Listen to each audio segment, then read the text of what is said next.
Welcome to the Hawkeye Sidekick podcast. And you're very welcome back to the Hawkeye Sidekick Hurling podcast with your host Mark Kennedy. Joined again this week by Kieran Collins and Ruairi Walsh. We have a Midwest El Clasico to talk. How are things, lads? Good, Mark. Very good. Very good, very good. Yeah, I suppose what we'll feature is the underage Munster and Leinster championships are reaching a pretty exciting conclusion provincial-wise. We'll have a look at that. We'll also look at the Limerick Senior Hurling win over Tipperary at TUS Gaelic Grounds last weekend. 7-point, but probably doesn't reflect what went on during the game. And have a bit of a review of round 4 with the Munster and Leinster Senior Hurling Championships. I suppose, guys, can we start with the underage tournaments here? What caught your eye, I suppose, Rory, maybe start with yourself in terms of maybe the Munster Minors final from last night between Tip and Clare?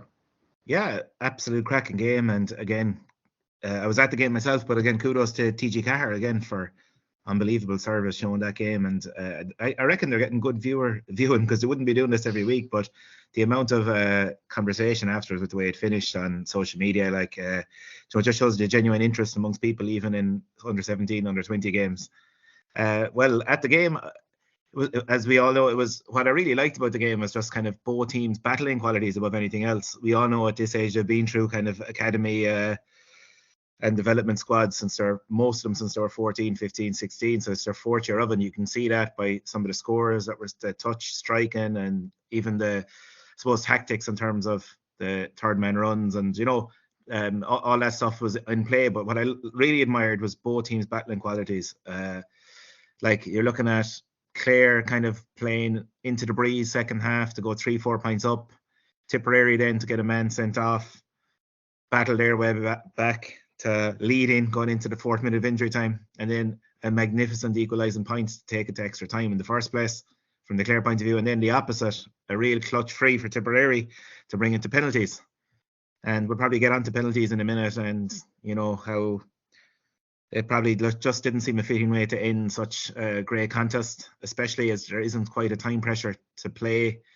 It wasn't like there's an All-Ireland semi-final coming up this weekend and the match hadn't to be played. Like the Leinster final is on next Monday night. So there was a time frame to have a replay put in there. And maybe both counties could have pointed that out beforehand. I don't know, did they? But had it been pointed out to the Munster Council, would there have been leeway? Or is this a strict rule that all competitions have to abide by? I'm not so sure. I think with under 17s, there should be a bit of leeway. But again, overall, it was just a seesaw battle. It was momentum was swinging one way and then the next. I thought Clare, when Clare had the extra man, now it's easy in hindsight. They're probably thinking we're up 3 or 4 points. We'll hold what we have in a way because I don't know if it was kind of evident from the TV, but Clare basically set up then with their both teams had an extra defender. And Clare set up then with the spare man as well, so they had 2 extra defenders for that last 15 minutes. And I'd have thought if they'd pushed up on Tip's sweeper, Clare would have had a +1 at the back anyway, if you get what I'm saying. So we ended up, Clare had +2, Tip had +1 at the other end, and Tip's +1, number 6 for Tipperary. He swept up the amount of ball centre back, but Clare kept finding him as well. But so in a way, it kind of backfired. I just thought maybe be a bit more adventurous, push up, and you'll still have your extra man as well. So. But look, as I said, that's easy in hindsight. When you're up 3 or 4 points and there's 10, 15 minutes to go and you have an extra man, you're probably thinking, hey, we don't need to do anything silly here. Let's hold what we have. But it did in a way backfire. But as I mentioned, absolute kind of heroism from the end, heroics from both teams. And what an advert for underage hurling. And people were saying, has it diluted it, bringing it from under 18s down to under 17s? But I think last night kind of showed that, under 17 hurling is still of an extremely high standard and, a great product. Absolutely, Rory. Kieran, chime in there. Any thoughts for yourself on Munster final decider?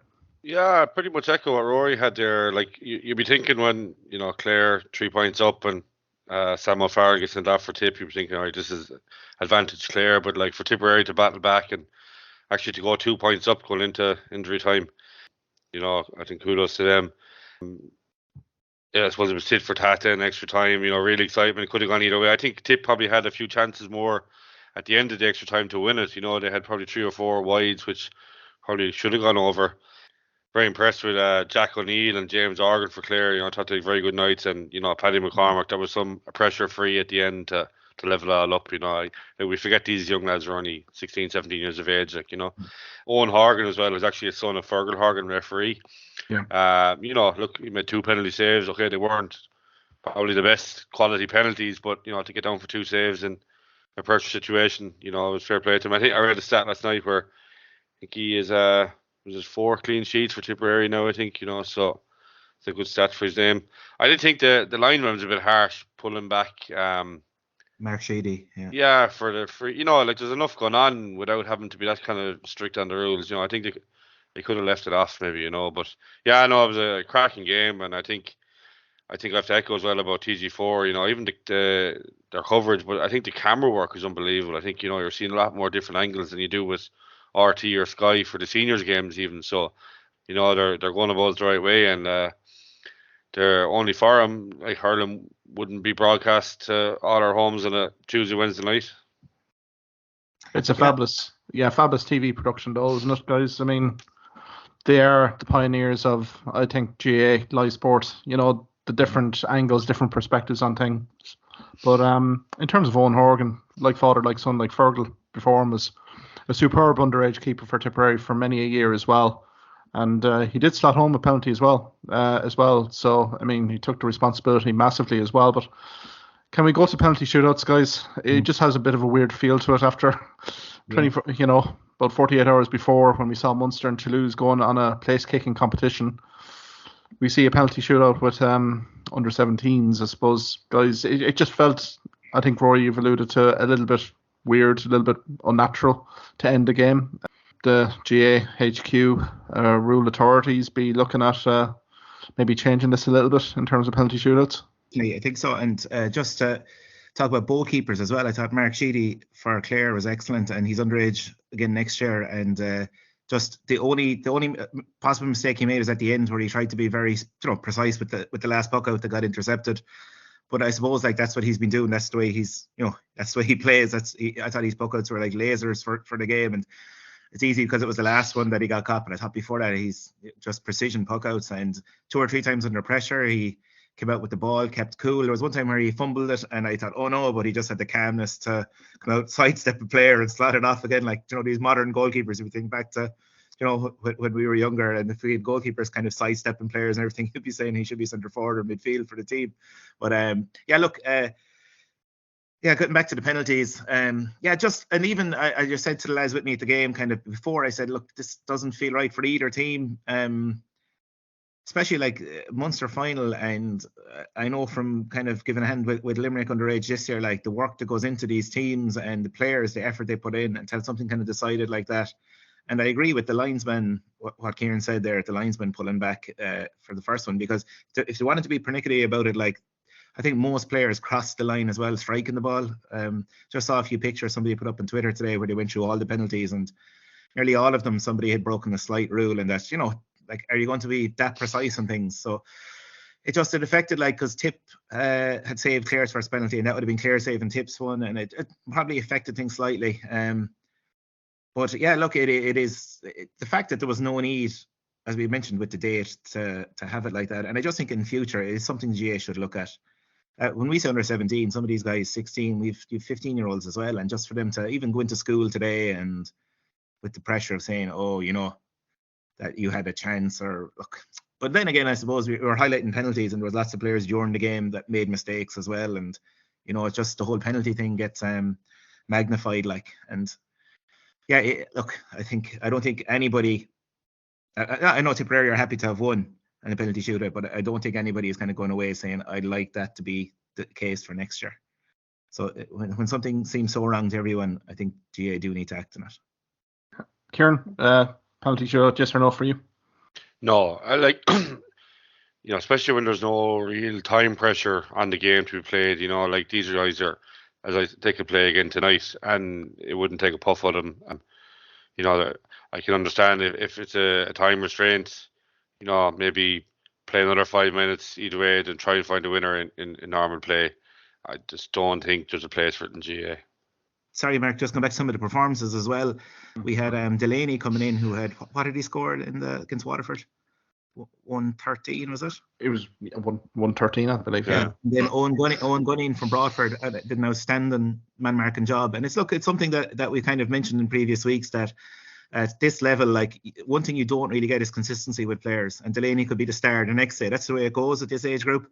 So you just see the talent, and it's there one week, maybe, you don't know what their week is like in school, or the day in school, or whatever way they slept. It's just kind of, they haven't got into that consistent routine yet. Jack O'Neill as well, to echo what Kieran said, really good, 5 points from play, I think. And and Tipperary as well. The centre back from Clonmel, his name eludes me at the minute. I thought he was playing the kind of sweeping role for Tipperary, and did like Ty Sheehan actually, and he did a super role there. I know you might say it's grand being the free man, but he did it so well. He cut out all the supply to the Clare full forward line, and we saw against Cork that the Clare full forward line were kind of, they were a handful for the Cork full back line anyway, but just cutting off that supply really, at a crucial stage, especially when Tip were down to 14 men. But that was kind of pivotal for Tipperary and helped them get back into the game. Plus their substitutions as well had a massive impact up front. But cracking game. And and then of course Leinster, we have the shock of Laois beating Kilkenny for the first time since the 70s, I think. So it was a massive result, wasn't it, on Saturday in O'Moore Park, and they were full value for it, wasn't it? But in fairness to Deegan, he was putting the points over. Ger Quinlan with the goal. Again, Kilkenny at no stage that I feel were going to win that match. It seemed like Laois were very dominant, particularly middle third. The work rate was absolutely superb. Rory and Kieran, what were your thoughts on that Laois performance?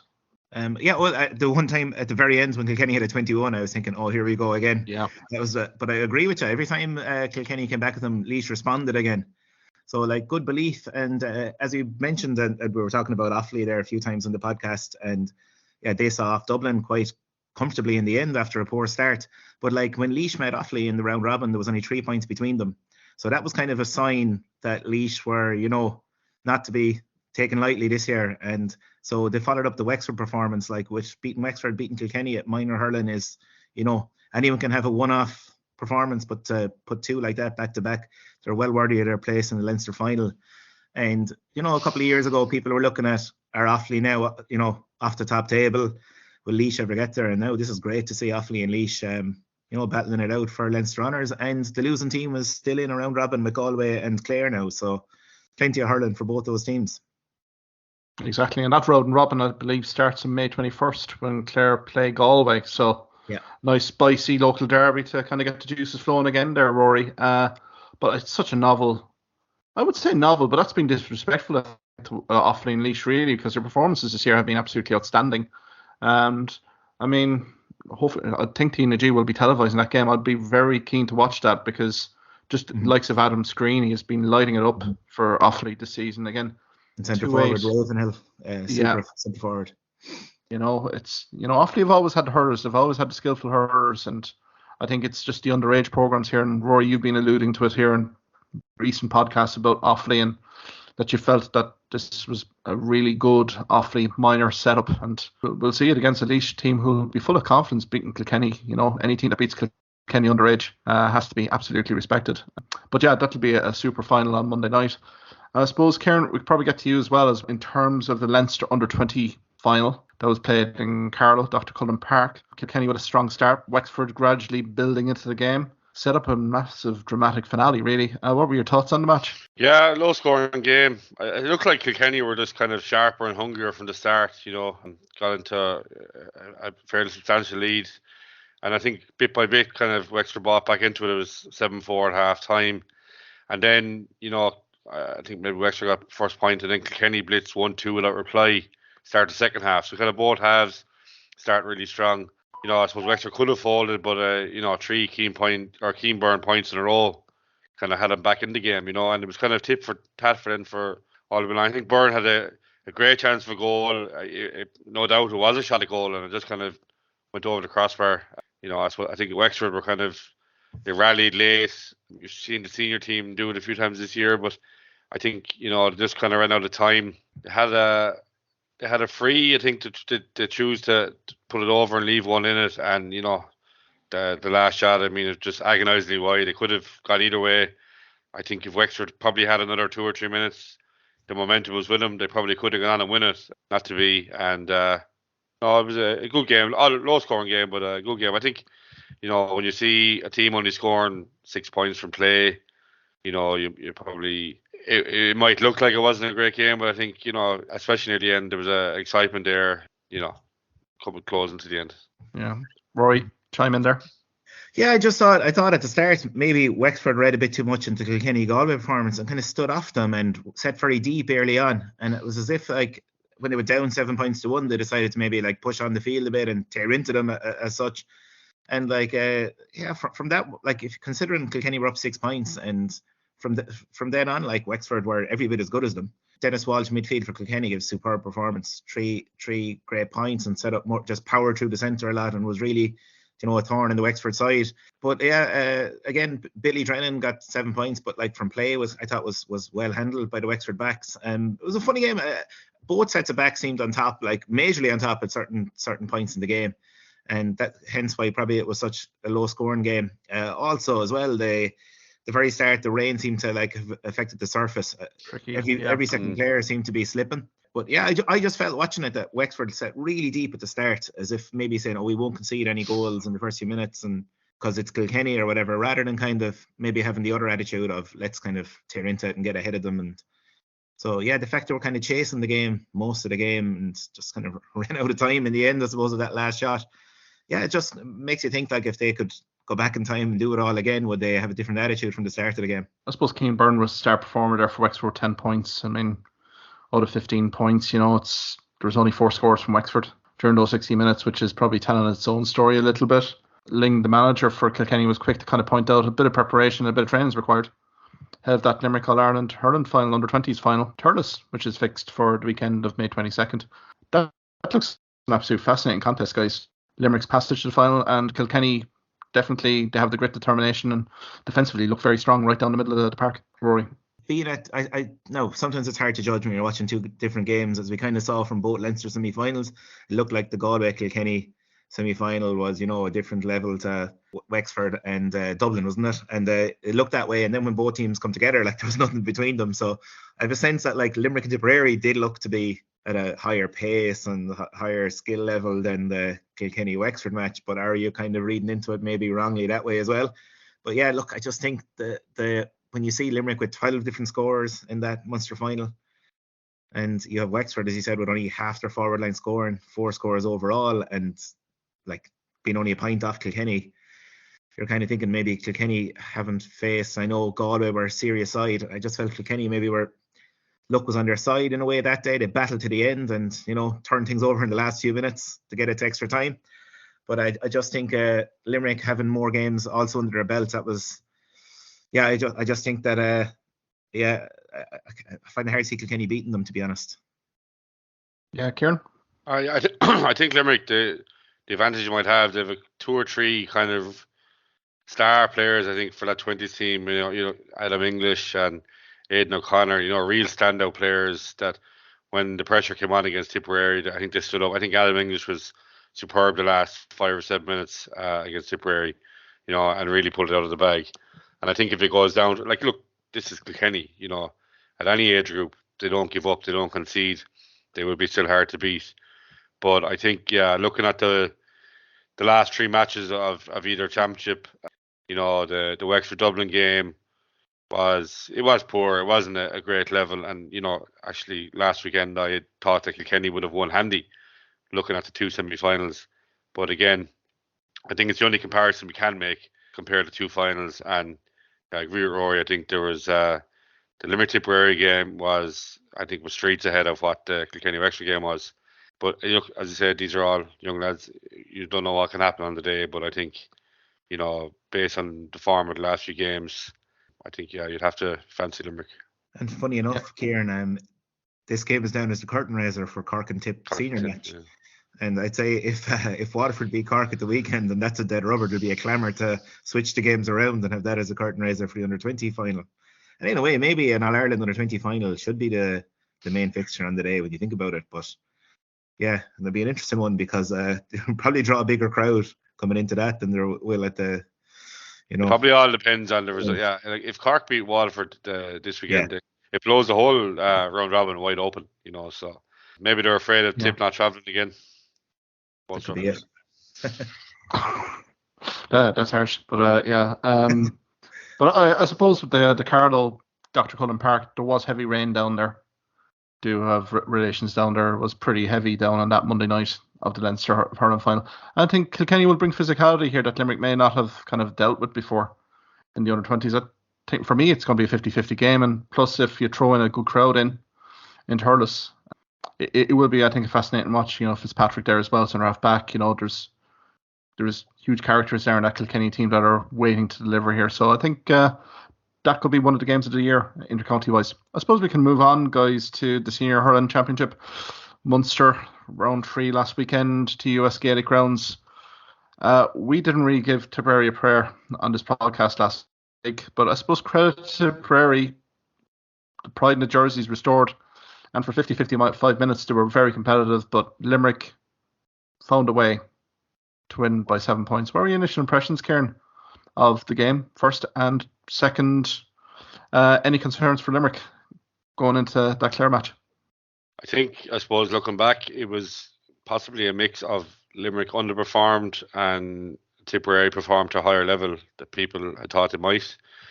But beyond all illusion, Tip came with a plan, and that started from number one, from the goalie. You know, so Brian Hogan was dropped for Barry, and after a few puckouts, you could see why. You know, I think their puckouts were unbelievable. They obviously was an area they targeted. They had massive success, especially in the first half. I think Limerick really struggled on the Tipperary puckouts, and possibly there's a minute in the second half before they actually got a hold on them. So, you know, they Tip knew what they were targeting. Don McGrath, you know, for a guy who's not a known free taker, geez, he was exceptional in the freeze. You know, he 13 points in total. He's a sideline 265s. Jar Brown, you know, that's 2 games in a row now. So you know, he got his chance when John McGrath got injured, and you know he's been exceptional the last 2 days. You know, 3 points again from play the last day along with Morris. Look, it wasn't the Limerick we're used to seeing. Whether it was a bit of lackluster that had crept into the performance, and just because of the mindset coming into it, and you know, these guys, social media, you can't avoid it. And the talk was how many points Limerick would be Tip by, you know, and that has to creep into the minds of players. But players who you associate that don't have bad games, like Will O'Donoghue, like you can't imagine. I can't remember the last time Will O'Donoghue was as bad in a championship game. I think he really struggled. Dan Morris, you thought struggled. You know, he only had a few possessions, and you know, a few times the ball came in, he kind of maybe dropped it, or you know, it just wasn't his usual self.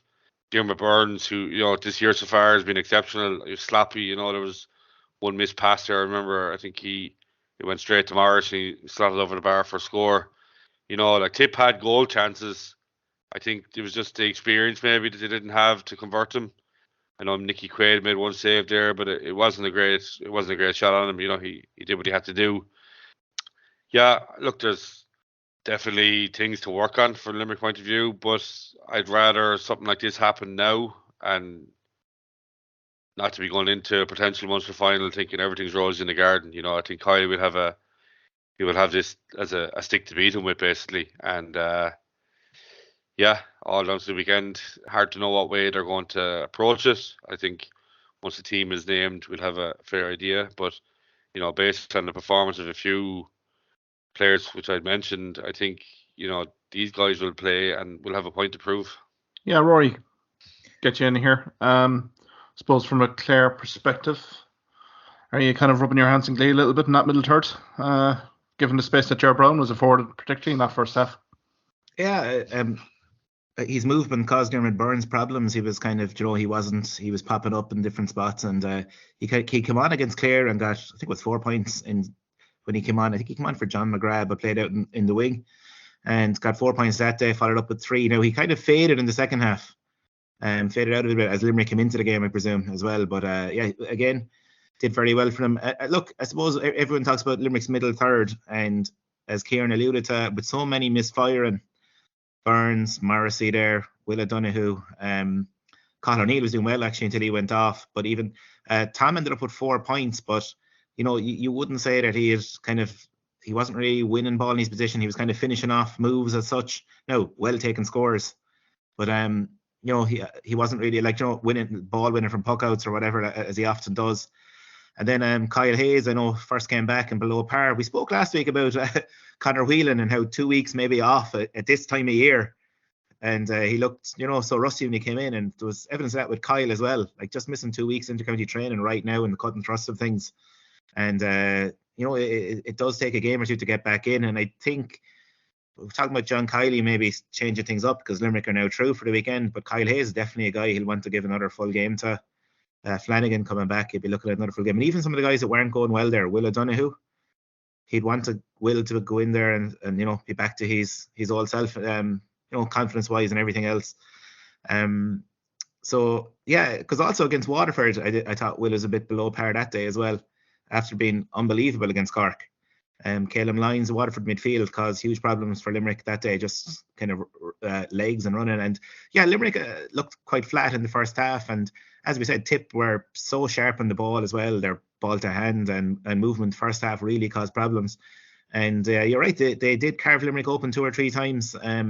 Mark Keogh could have had 2 goals, especially, I know the one at the end, you could say the game was over, but like really he should be finishing that 1-1. And okay, Nicky did brilliant. And as we were saying before, the most underrated goalie in Ireland. Like, can you think back to the last time Nicky made a mistake? I can't. It's years and years. And people like Owen Murphy, he's made high profile mistakes. Eibhear Quilligan dropped one against Tipperary. So all the inter-county goalies like making mistakes. Nicky never seems to make one. And yeah, seems to be kind of overlooked for when it came to last year's All-Star anyway. But so look, Clare, it's hard to know because we're talking about like Clare had basically Tipperary, the game was over after 15-20 minutes. And then against Cork, they had a blistering start again. And you're kind of saying if Limerick come out with the start they had against Tipperary and Clare come out as they have in their 2 previous games, are Clare going to be in a huge lead? Again, look, every team matches up differently. The one thing I would say is Clare's middle third is going really well for them. Like Cathal Malone midfield has had some championships so far. David Fitzgerald in the half forward line there. Duggan kind of drifting in and out from full forward is causing problems as well. Half back line are very settled. John Conlon, big experiment last year. I actually was one of the doubters at the start of it, but the way he started the championship this year, it's probably Lohan's main masterstroke so far is doing that, because we didn't have an obvious 6 and it was a huge problem for Clare. So look, going into the game, it is funny. It's a hard one to judge because we don't really know. I presume we know what Lohan is going to do. He's going to go all out for this because Clare, they might be sure at 3:30 that they're through if Waterford beat Cork, but he can't presume that. Clare have to go all out to win this game, whereas John Kiley has the luxury of maybe changing things up a small bit. And I think after the Tip game, it's probably given him a few headaches in terms of guys he would have maybe wanted to rest. He now feels he might have to give a game to just maybe get their form back a bit. So yeah, Limerick team selection is going to be really interesting. And yeah, either way, I just think that with Clare at home having to win, home crowd there, on a bit of momentum with Clare, it's going to be a tough one for Limerick, I think. Record in Cusack Park for Limerick is not great either. I think when was the last time that Limerick beat Clare in a championship game? I think we're kind of looking back at the 80s, are we, Rory, on that? Yeah, no, they wouldn't have met a lot in Cusack Park. I know, obviously, the game in 2018, and there was a qualifier game. I think it was a time Whelan from Offaly, there was trouble and he walked, and they ended up in the qualifiers. And I think Clare gave him a bit of a beating that day. 1993, Clare beat Limerick in the first round, only to get hammered by Tipperary in the Munster final. But that was a big shock because Limerick were league champions going into that. And then there was a game in the 80s, maybe 86 or 7, Clare beat Limerick that day as well. So it's definitely 4 games in a row, gone back to mid-80s. So yeah, it is a tough place to go. But I think like that's maybe not, with as we mentioned before, sports psychology and all that. And that will mean absolutely nothing to this Limerick team. They'll be just seeing this as, game of hurling, weather's promised good, big pitch. As we said, yeah, same dimensions as Croke Park, so no excuses. No excuses there, Rory, though, to be fair. Yeah. And I wonder here, Kieran, as well, are Limerick going to be a little bit more galvanised in terms of, we should have been talking on Monday morning really about a real kind of gritty kind of local Midwest derby, but we heard reports then of the off the pitch incident in Limerick City Centre. Do you feel this will galvanise the Limerick team, given some media coverage, which I think has been, it's always two sides to the story, really, but it just seems as if an awful lot of media have really kind of stuck the knife in here. Yeah, I think media are just poisonous the way they, and I think for the welfare of the player, like the mental health of that player is not taken into account. It's all well and good having a laugh and a joke. I was down at the club last night, and you get the usual banter, but there's a lot of media attention, and like you don't know how way this can affect guys. So I think it's done. Forget about it. I suppose going back to Tipperary here, guys, I think it was a very promising performance of Tip. Maybe Tip have identified the full-back option for them in Ronan Maher, maybe heading back into the full-back line. I thought maybe Barry Heffernan would be an option as well, but they had Seamus Kennedy in at half-back to start the game.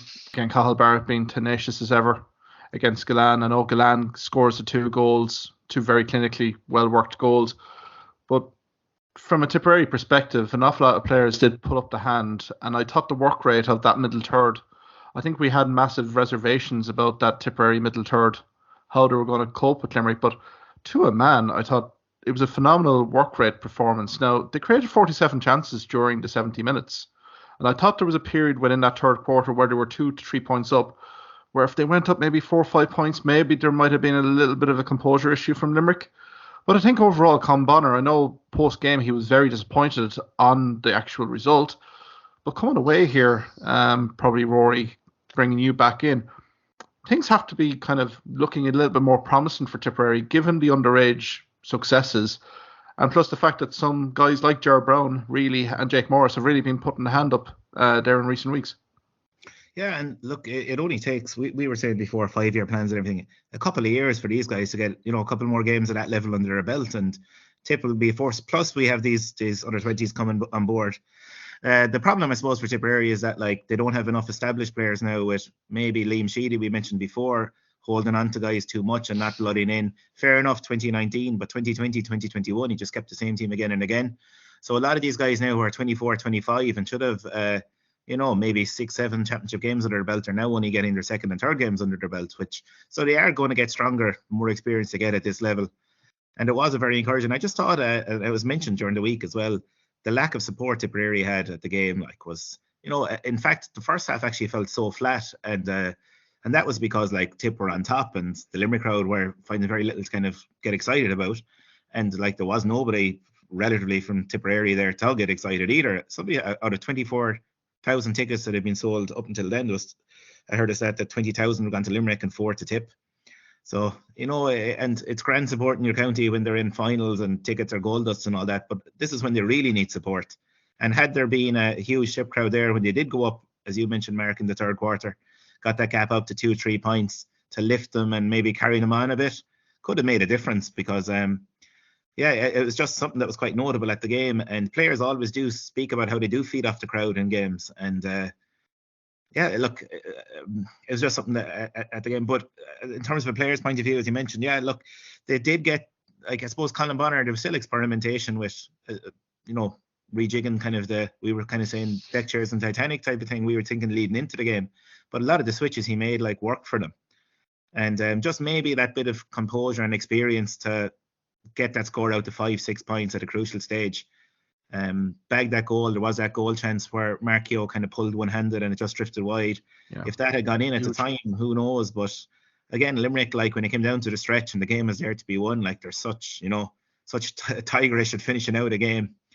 And I think it was 67 minutes and maybe the game was still level, but the way they powered on there in the last few minutes, and all credit to them, and just kind of shows that you have to put them away when you have your chance.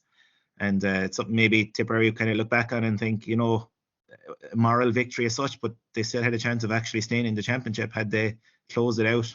Limerick subs bench as well coming in actually made an enormous difference as well, coming down the stretch. I mean, Conor Boylan with a very kind of predatory goal to really kind of smash this open along with Galan, but also David Reedy coming in, won an awful lot of ball middle third. He did actually put the score over to get Limerick ahead for the first time in God knows how long after the Galan early goal. But I suppose guys kind of looking ahead to kind of Tipperary, have we seen the end of Bonner Maher? I thought maybe Colin Bonner missed a trick or two, particularly down that third quarter, to put in someone like Bonner Maher, maybe an inside full forward line, to maybe be a physical presence in there, because you saw when ball went in directly to marquee chance, particularly with the kind of one-handed, swing. What is the story with Bonner Maher here? I thought this would have been tailor-made for him, given a senior player to maybe close out the game, but it didn't seem to be the case that management have a fancy for him. So I'm just wondering, such a loyal servant to Tipperary, have we kind of seen the end of him? Well, yeah, I suppose first of all, like Mark Keogh is a guy who I didn't really rate until this year, and he looks so sharp in their games, and he's a real threat for them. And maybe like Colin Bonner is looking at training and saying, like, I can't leave this guy out because his movement is so good for a big lad. His feet are so quick. Maybe he should be actually scoring more for, he looks so threatening in games than what he's producing. Maybe that'll come from. So I suppose that's one factor. And but like we all know guys as well that we've seen at club training or whatever, and they're not the greatest maybe to train, and then you've thrown them in championship. And Bonner Maher, like as we know, is a championship hurler. And I agree, like they had that experience, like they had very little experience on the bench. They threw on Dan McCormack was one, and Bonner Maher, and Dan McCormack didn't really have an impact. He had a really bad wide, actually. It was one thing he did when he came in. And you just wonder, Bonner Maher, would he have, if he had poached a goal at that stage, like, could have been a major turning point with Limerick coming back at them, kind of steady the ship for Tipperary. So yeah, I agree. Like we're saying now Tip lacked the experience, but there was Bonner Maher on the bench who wasn't used. So yeah, I agree with you on that one.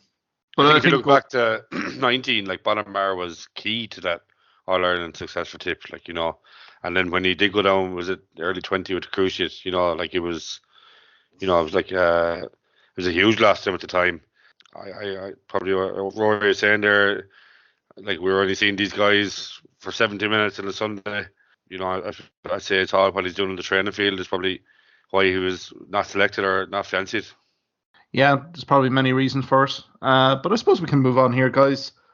Looking ahead to the other Munster Senior Hurling Championship, we kind of hinted at it there with Waterford and Cork, and seeing some of the media notes from Liam Cahill rousing the Waterford people to come and pack out Walsh Park, make it the fortress.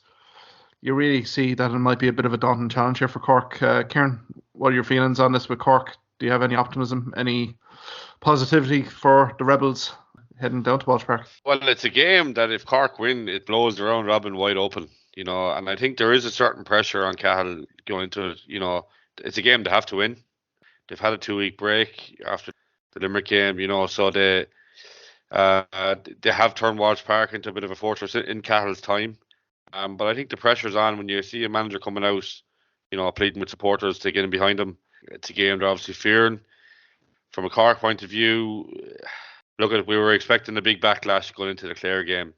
All the talk that they'd be knocked away in Fowler Park, and that they were trying to get their house in order, and not much changed from the Waterford League final and the Limerick first game. Not much changed for the Clare game, so it's hard to know. It's hard to expect anything different going into the Waterford game. All that came out of the Clare game was a couple of player positional changes, but it's a complete overhaul of the system they play that needs to happen, and it's not going to happen in 2 weeks. Yeah, Rory. Yeah, it's kind of one of those games that after Clare beat Cork, I kind of had them written off, and you're looking at the rest of the fixture saying, well, like they're not going to go down and beat Waterford and Walsh Park. But then as it gets closer to it, you're just kind of thinking like this is a team that were in the All-Ireland final last year, were so impressive in the league until the league final implosion. And as we said, like their system, it was systems failure in All-Ireland final and league final, and in their first 2 championship games again. But you just look at the team, like there is still major talent in the forward line if they click, and you just wonder if they get off to a blistering start this time. And as well, like as you know, Walsh Park doesn't seem to suit Waterford, the tighter pitch, and Cork, like I suppose that the tighter pitch might suit them in terms of building up their tackles, because there'll be tackles everywhere in the tighter pitch right in front of them. So in a way, you just wonder, is there one more twist? Like Munster Championship is famous for these twists, and kind of teams written off producing gung-ho performances, and I just have a feeling there could be one coming at the weekend with Cork. And yeah, I don't know what I'm building this on, but I just think Cork might turn them over down there.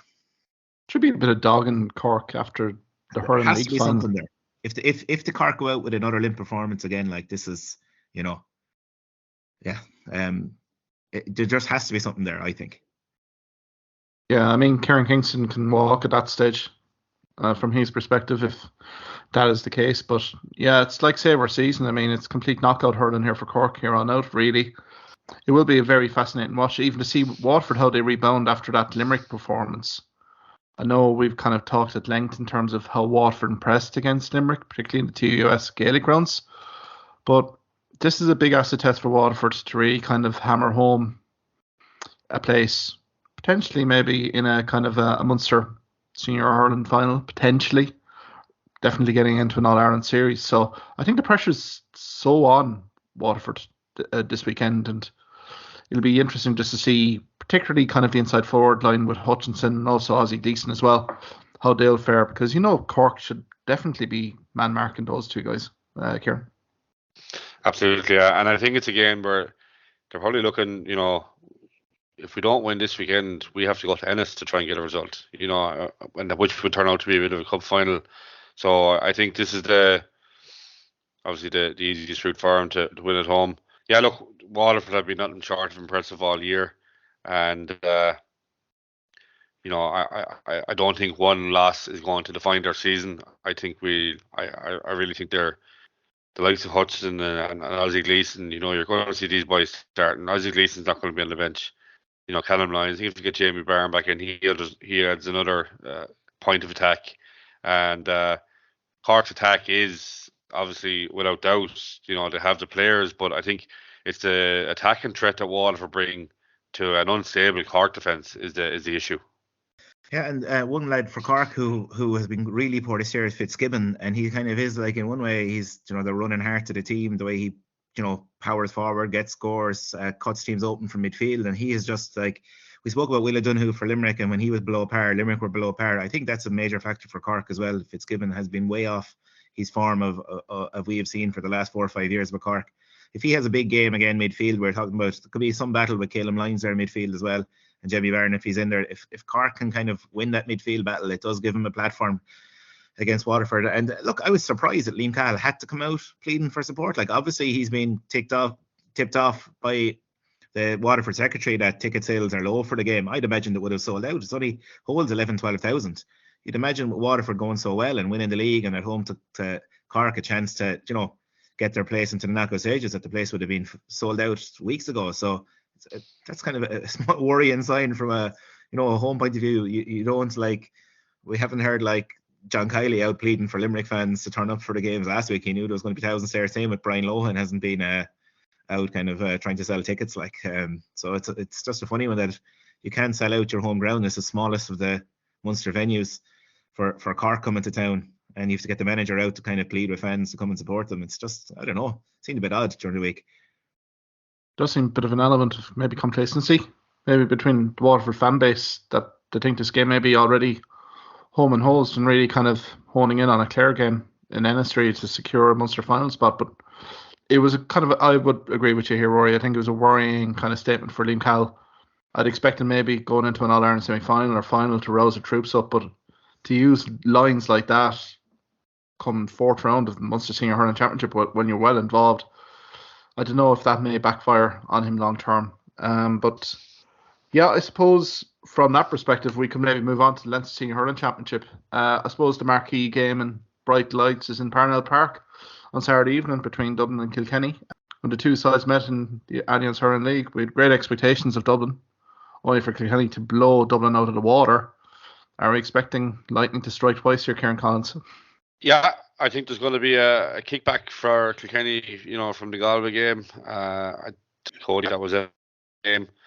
But I think Dublin don't perform, as at home to the same standard that they might in Croke Park, or any other stadium. So obviously we know Dublin, they had a good start to the league, died off a bit. They've obviously they're top. They have 6 points in their own robin. So maybe the same pressure isn't on Dublin. So I think from that point of view, I think probably the more pressure is on Kilkenny to win.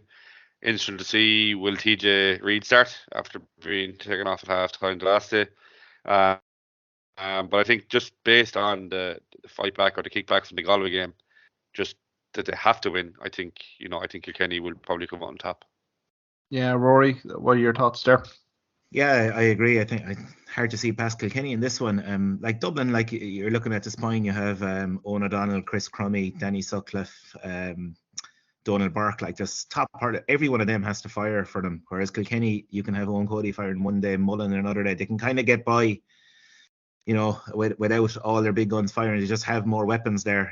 Walter Walsh as well is back in form this year after having a quiet year or two. And you just think in Parnell Park, which is an actual tight pitch, unlike Cusick Park, but at Parnell Park, he's just going to be some target for them on puckouts. Like Owen Murphy can look down the pitch, and when it's hard to see space in a tight area, and just say, okay, high one down to Walter. And I know Dublin will obviously be targeting that as well.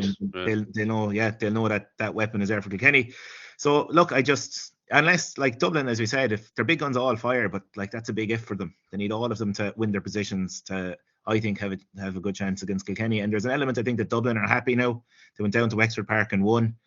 And they're kind of thinking they win out against Laois, Westmeath, and if Kilkenny beat Wexford at home, they'll be through. So I think there's an element of that. Once they give a good account of themselves, again at home, they will see it as a huge chance to turn Kilkenny over. But the fact that they probably have their big result under the belt already, there will be an element of that, I think, as well. That well and good if they can actually really shove it up to Kilkenny, but if they lose, it's not end of the world for them either. And as we pointed out before, like they have a serious record against Galway in Leinster Championship of late as well. They won't actually fear Galway, the fact that they beat them comfortably last year and have in previous years as well. So look, for all those reasons, I'm tipping Kilkenny. Yeah, I'm probably tipping Kilkenny as well. I'm just fascinated to see how Dublin are going to counteract that Kilkenny half-forward line, because Pádraig Walsh will want to make amends after the Galway performance. He was in and out of that game particularly. Walter Walsh has been having a superb season, guys, as well. And I'm just not seeing in terms of Dublin, do they bring Danny Sutcliffe back, really kind of as a kind of maybe kind of a sweeper or something to that effect.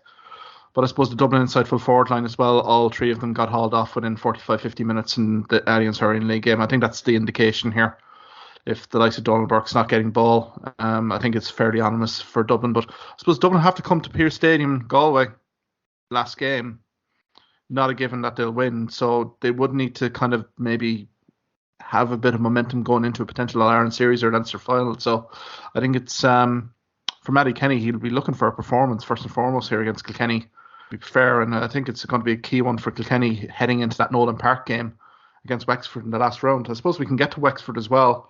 Travelling to Mullingar to face Westmeath. Kieran, what's the mood in the Wexford camp ahead of that game? I think same as Laois last week. Just try to get through the game, get the points on the board, and it'll be all eyes in Kilkenny the last game or weekday, which is probably turning out to be a bit of a cup final. Winner takes probably third position in the group. Yeah, I think like Westmeath, to their credit, have put it up to each of the teams in the game so far. They seem to be, they start well and up until maybe 50th minute, and I think maybe the legs go and other teams probably open up a bit more. But I think Westmeath will probably have learned a lot from their own robin this year. But I think from a Wexford point of view, I think it's a matter of going there, get the job done, and all eyes will be on the last game against Kilkenny. Yeah, just if Dublin do beat Kilkenny, you're looking at Wexford Kilkenny then as this basically a knockout game. Then it almost has that feeling anyway going into it. But if Kilkenny win against Dublin, they probably have some bit of a cushion going into it. But after losing in Galway, albeit by the tightest of margins, if they lose again in Parnell Park, you could be in a position where Wexford could be putting Kilkenny out of the Leinster Championship with 3 teams qualifying, which be unheard of really pre-championship. But look, a lot of ifs and buts there. First and foremost, I suppose, we're all pretty unanimous in Kilkenny winning up in Parnell Park. I think from a Wexford point of view, though, like it's either way, it's going to be a knockout game against Kilkenny. So once you get through this weekend, they have to win in Nolan Park to progress. So from a Wexford point of view, it will be a cup game. Obviously, Kilkenny get to win this weekend. Their pressure won't be on as much, but you'd still have to fancy Kilkenny this weekend, Yeah, Kieran, any major injuries for Wexford heading into this? Are we expecting Leitch to maybe have extended game minutes ahead of that Nolan Park showdown? I presume so. Yeah, so it still baffles me that he started against Laois and didn't start against Dublin the week before in such a crunch game. Yeah, so I presume more game time.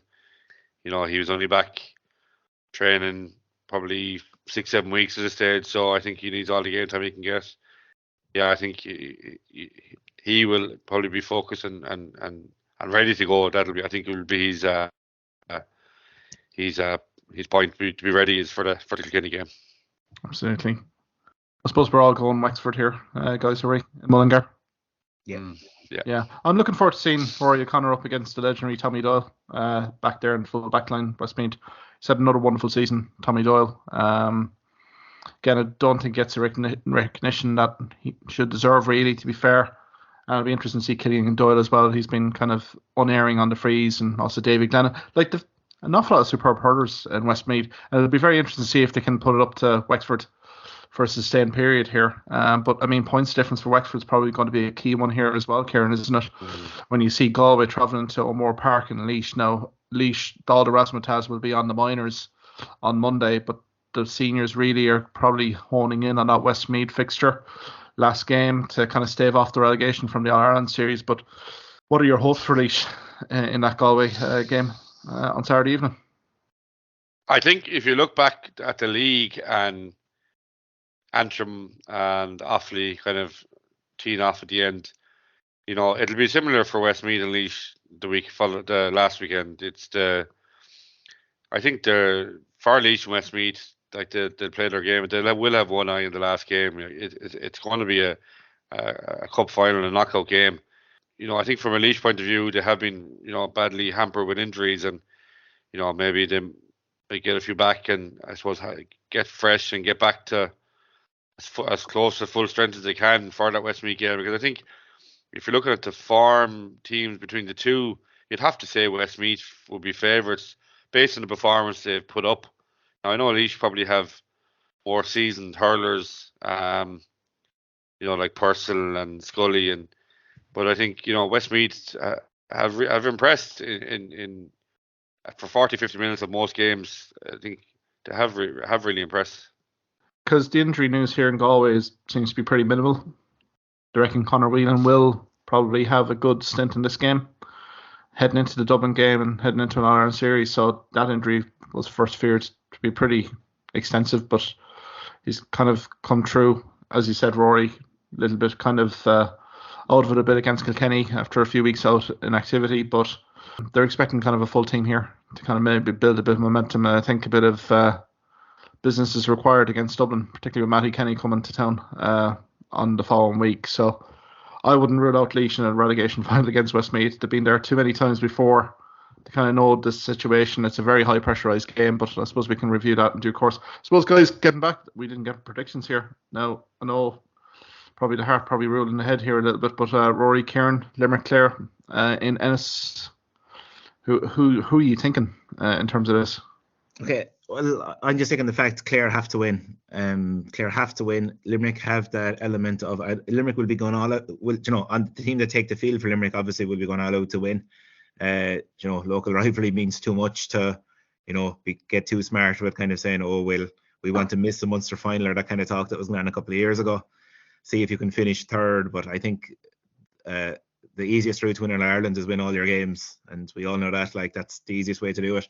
John Kennedy knows that as well. So, yeah, I just think that at the same time he will be thinking like of maybe some guys maybe miles on the clock, or guys that you might think that he can't afford to get injured.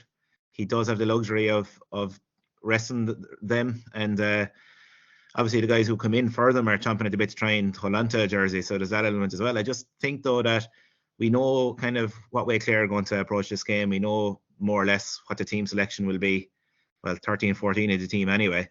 So I just think all of those factors, I just think, that Clare having to win, that bit of, I suppose, momentum is building in Clare as well. I know Limerick have 3 out of 3, but Clare performed so well in the first 2 games as well, and they're bringing that into Ennis. They'll be full of respect for Limerick, but won't have any fear in Ennis as such. And also, like, the fact that we can, we can kind of predict what Team Clare will be. We don't really know what Limerick are going to do. So for all those reasons, I'm going to have a hesitant vote for Clare. One of the biggest pitches in Ireland, by the way, as well. Kieran, over to you. What's your general feeling? I mean, team selections haven't been released yet, but what's your general vibe here in terms of Limerick? Do we see a bit of an improved performance here in Cusack Park? Quoting TJ Ryan, it's like a deaf dog. It's hard to call. I think there's so many variables that could affect. I think from Kylie's point of view, I think he'll look for a performance more so. But going on last weekend's game, he's not going to be happy, with certain players. But I think as a team unit, like, it wasn't a good performance. It wasn't crisp and as flowing as they usually would be. They didn't get into the rhythm. So I think obviously it's going to depend on what team is there. But I think either way, it'll be a performance he looks for. I think even if they did lose, going into a potential Munster final with a good performance, it's a good base for going forward. I think there was a concern for Limerick's bench coming into the round robin, but I think it's kind of turned around. There was so much talk for Waterford's bench, how strong they were and how strong the panel was. But to be fair, like, Boylan starting against Waterford, obviously didn't score, but he had a really good game. I think he was really impressed when he came onto the day. You're going to see, obviously, Rory mentioned earlier, Kyle Hayes, he's going to need more game time. Flanagan, he's going to need definitely going to need 70 minutes to get up to the pace. O'Neill, again, I think O'Neill has been exceptional this year. I think some of his shot taking is still a bit, and it's all going to be coming down to experience until, I think that he's taking on shots that possibly shouldn't. And, I probably had 2 or 3 bad wides again against Tipperary last day. So I think, I'm dicing around it here now a bit, but I think, he looked for performance. But saying that again, you're not going to want to lose. Looking at Clare, they've had 2 good wins, but if you take into fact the 2 teams that they played, and letting the 2 teams back into the game, being 13 points up against Tipperary and only winning by 4, and the same with Cork, they really had Cork put to the pin of the collar, and to see it out by 2, albeit a late goal. So I think that would be a concern for Clare is, obviously they've started strong, but letting teams back into it is, it's a huge factor. I'm going to say Limerick. Fair enough, Kieran. Good stuff. I might sit on the fence here, guys. To be fair, well, I think could be a tight enough encounter. I mean, the weather conditions are supposed to be pretty good on Sunday. Yeah. So I think, should be plenty of scores. I do worry for Limerick, particularly in that half-back midfield area where you have the likes of Tony Kelly, Shane O'Donnell's kind of picking up ball and maybe hitting a few early scores really to kind of set the tone. But again, it's that pressure from Limerick for 17 minutes. Clare may have a lull here, and it's just going to be a bit of an ebb and flow to the game, and it's not much motivation between each side to get one over on the other. So I think there's not going to be much in it. I suppose the key probably for Limerick particularly is probably the performance, as you say, Kieran. I just wonder if Barry Nash maybe gets slotted into maybe a halfback role or experiment on this. I think you're going to see 1 or 2 team selections here from Limerick that maybe kind of pre-game talking points. That could be one. Maybe Boylan in at full forward as well with Conor Cleary and maybe having Galan out in the corner. But there may be 1 or 2. Kyle Hayes definitely probably get a little bit more game time, maybe at half forward here a little bit on John Conlon. I think there could be fascinating matchups here. And I don't think this will be maybe the first time and the last time that Limerick and Clare may face off. Yep. So just Mark, before you finish, one thing kind of hopefully he's fit to go with Shane Meehan, who's been unfortunate too, like hamstrings training and a reoccurrence. Just love to see him in action and just get his first championship game under his belt with Clare. And probably easy for him in front of the home crowd up there in Ennis as well to make his debut. Has looked electrifying for his game against Cork 20s and also his cameos in the league. So, and look, maybe reason Clare were fading was that strength and depth in the bench with all the injuries to forwards like David Reedy, McCarthy, as you mentioned, Shane Meehan, Mark Rogers. Like, it's going to hit you at some stage, and I think that's where it's hitting us, is just having those, that quality coming in. Shanahan came in the last day and just looked kind of way off the pace. So hopefully another couple of weeks training under his belt, if he comes in, he might make a bigger impact this weekend. So yeah, look, that's just a small, I suppose, side story is just maybe seeing Shane Meehan in his first championship game, because there's huge expectation of him in Clare, and from what we've seen of him so far, like, he looks like he could be, a real live wire for them. And if if Clare do get to win this weekend, then Rory, would they be guaranteed? It'll come down to points difference then, probably with Waterford. Say if Waterford win the last two games. Yeah, if Waterford win the last two games, it'll go down to points difference. But Clare's score difference isn't too bad. Like, I think it was a 8-point finish against Tip and 2, so they're plus 10 or 11 at the moment. So it would take maybe a big turnaround, unless, of course, Waterford hammer Cork this weekend. That could change things slightly. With score difference, which is possible as well. It is, yeah, certainly is. Yeah, indeed. I think there's fascinating matchups, and you even say Aaron Shanahan there, Peter Duggan on Mike Casey as well, particularly inside. Particularly if early ball does go into Peter Duggan, who's been brilliant as that kind of anchor in the full forward line. So yeah, I think it's all set very well. Did we get predictions there in the Cork Waterford game, guys? I don't think we did. Kieran, Cork Waterford, who do you think? I just think Waterford there. They've had 2-week break. I think the fixtures probably went okay from the 2-week break into 2 important games. They have to win, and look, I think it'll be a repeat of the league final. I think they just have too much firepower, and defensively, I think they're strong defensively to hold Cork's firepower. But I think Cork. I don't know if Cork's defence could hold that attacking threat. Yeah, I just have a sneaking feeling Cork going to win this. Like, as I mentioned before, like, we haven't had that one big shock yet in the championship, and I think this could be it. And who'd have thought it, like 6 months ago, we'd be saying that Cork beating Waterford would be a huge shock. And I just think like that there is plenty of hurling in the Cork team. And okay, we all thought that they'd learn from the league final, and it's been slow progress for them. But I just feel like they could click yet, and there is plenty of scores in them and goals in them as well. And if they get off to rip-roaring start against Waterford, home expectations as well down there, it could put Waterford in a very uneasy situation. And we saw how they played at home to Tipperary, where they were very flat. And if they're like that this week, I just think that Cork could actually put them away where Tipperary didn't. So yeah, that's my own view. Like, it could end up, as you said, Waterford hammering them, but I just have the sneaking feeling that I think they'll have to start. Alan Connolly has to start. I think any chance of that, I think he has to start. I completely agree with you there, Kieran. It has realms of that Limerick Tipperary last weekend vibe about it. An awful lot of people are writing off Cork here, maybe at your peril a little bit. There has to be a reaction from that management and players and squad to what's gone on in the championship. And Waterford, being in Walsh Park, really having to deliver a performance there. They did show patches against Tipperary, but we've kind of seen the Tipperary form line as well. So I think this has been more closer, and there's not much between Cork and Waterford traditionally as well. So Cork will not fear Waterford one bit here, but I think the performance has to be spot on. Maybe moving Coleman a little bit more further up the pitch might be a good idea at certain points. But slight hesitant vote, I think, for Cork. I think there's something there. I think there's that set up the fireworks for the final round in Munster. It needs it really. For 3 teams to automatically advance, I think, is kind of a poor story for the Munster Senior Hurling Championship when you compare Leinster, what might be going on there in the final weekend. So I'm kind of for the excitement and entertainment value. I'm hoping for a Cork win there. Guys, we'll leave it there. Many thanks, Rory and Kieran. I suppose that best team winning Ennis. We'll probably review the aftermath of that next week. Hopefully you'll be talking to each other there, lads. And also the rest of the Munster Leinster games. And also look at the minor Leinster decider between Offaly and Laois. Until then, thanks very much, guys. Thank you for listening to this podcast episode. If you liked what you heard in this podcast, why not subscribe to the Hawkeye Sidekick podcast on either Amazon, Spotify, YouTube or Twitter platforms. You can also follow me at Hawkeye Sidekick on Facebook and Twitter for the latest sporting opinions, articles and reports.